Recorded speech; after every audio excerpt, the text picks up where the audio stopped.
सभी आदमी को प्रणाम। आज का विषय है भारत में कितने आंदोलनजीवी हैं।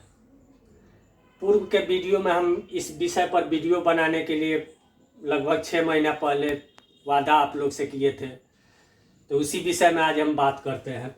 कुल भारत में सर्वे में आया है कि 82,28,365 आंदोलनजीवी पाए जाते हैं।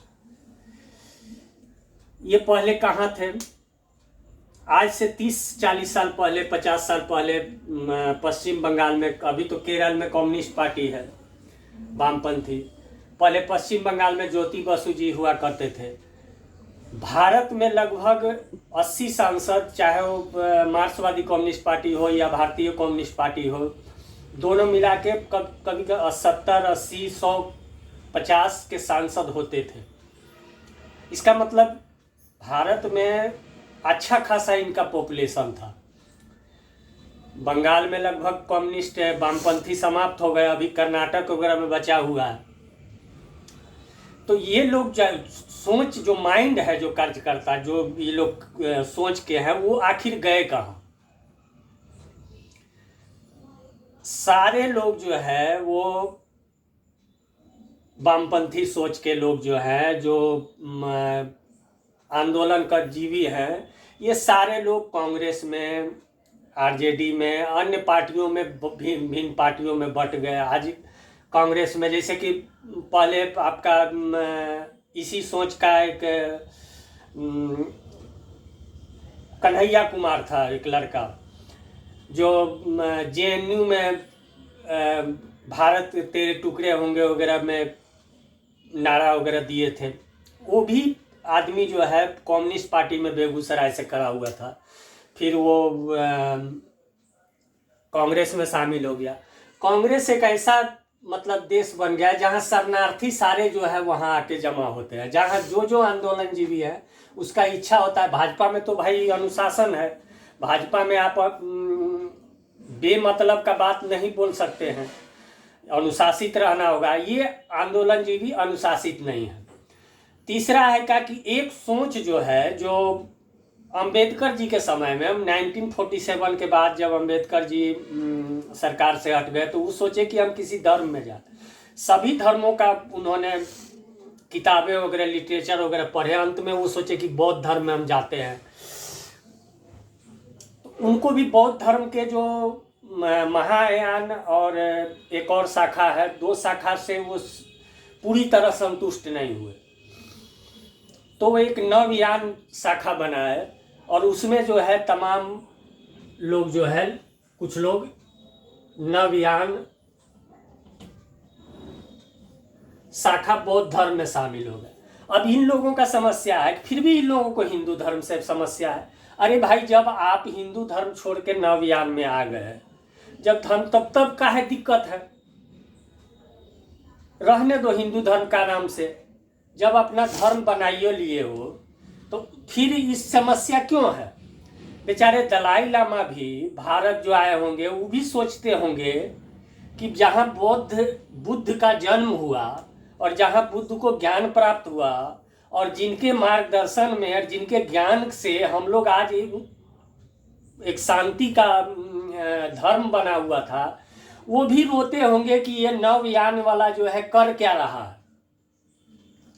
इन लोगों का काम है किसी भी कंस्ट्रक्टिव काम को विरोध करना। पहले तो इधर तो मोदी जी कोई रोजगार भी नहीं दे रहे हैं। लोग सुबह सुबह निकलता है तो सुबह पेपर वगैरह पढ़ता है, कि भाई आज तो कोई रोजगार मिला नहीं।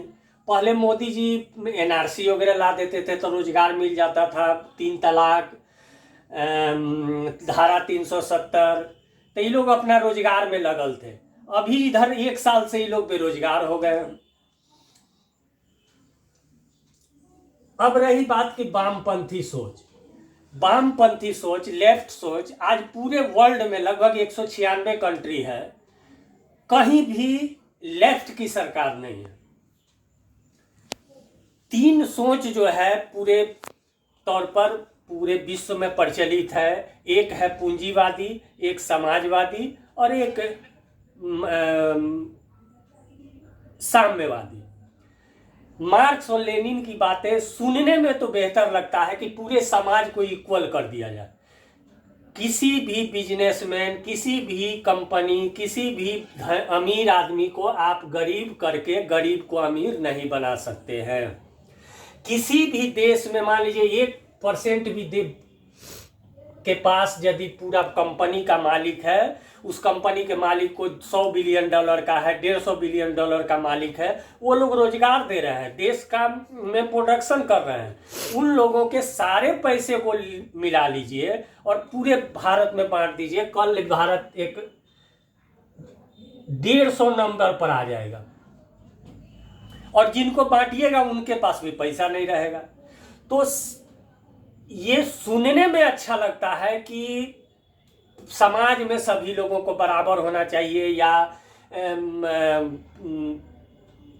लेबर से लेकर के सभी को जो है एक समान सुविधा मिलना चाहिए, जबकि ये व्यवहारिक तौर पर पूरे विश्व में असफल हो चुका है। चाइना भी आज पूरी तरह से पूंजीवादी है। चाइना में आप संपत्ति ले सकते हैं। चाइना तो एक तानाशाह कंट्री है, अपना एक पीएल है, कम्युनिस्ट पार्टी एक पार्टी है, उसमें एक समझिए कि राजतंत्र और तानाशाह में बहुत ज्यादा का अंतर नहीं है। राजतंत्र तो कुछ मायने में ठीक भी है, मोनार्की कुछ मायने में ठीक है, लेकिन तानाशाह का तो एक अलग रूल है।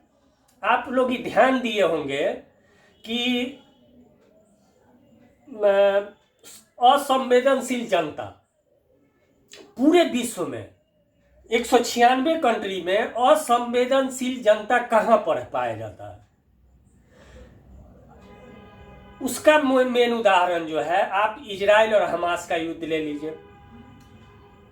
चारों तरफ मुस्लिम कंट्री में इजराइल का विरोध हुआ, कहीं हमास का विरोध हुआ, कहीं फिलिस्तीन का समर्थन हुआ, कहीं इजराइल का समर्थन हुआ, सभी देशों में हुआ।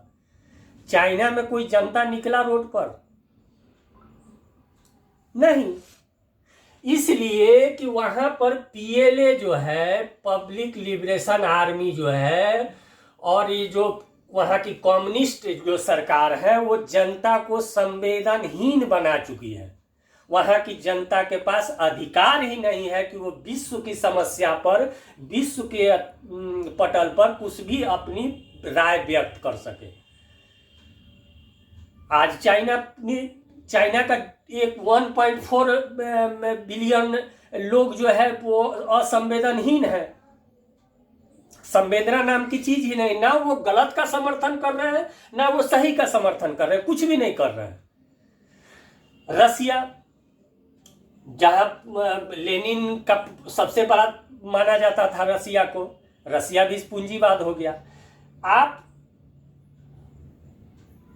पूंजीवाद पूरे, ना तो कहीं पर भी पूंजीवाद सक्सेस है, न ही साम्यवाद सक्सेस है। जो भारत में नेहरू जी जो समाजवाद लाए थे, जो वर्तमान सरकार भी, मोदी जी की सरकार बीजेपी भी उसी लाइन पर चल रही है।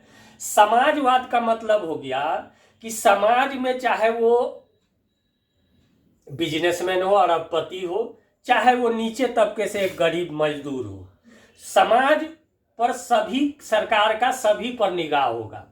हम ऐसी नीति लाएंगे जिससे जो बिजनेसमैन हो उनका फैक्ट्री लगे, हमारे यहाँ एफडीआई है, हमारे यहाँ कंपनी ज़्यादा से ज़्यादा लगे, और उससे जो टैक्स प्राप्त करें, उस टैक्स प्राप्त करने के बाद उससे जो है हम गरीबों का शिक्षा, उसके बहुत सारे किसानों का समस्या, बहुत सारे चीज का हम जो है विकास करें उस टैक्स के पैसा से।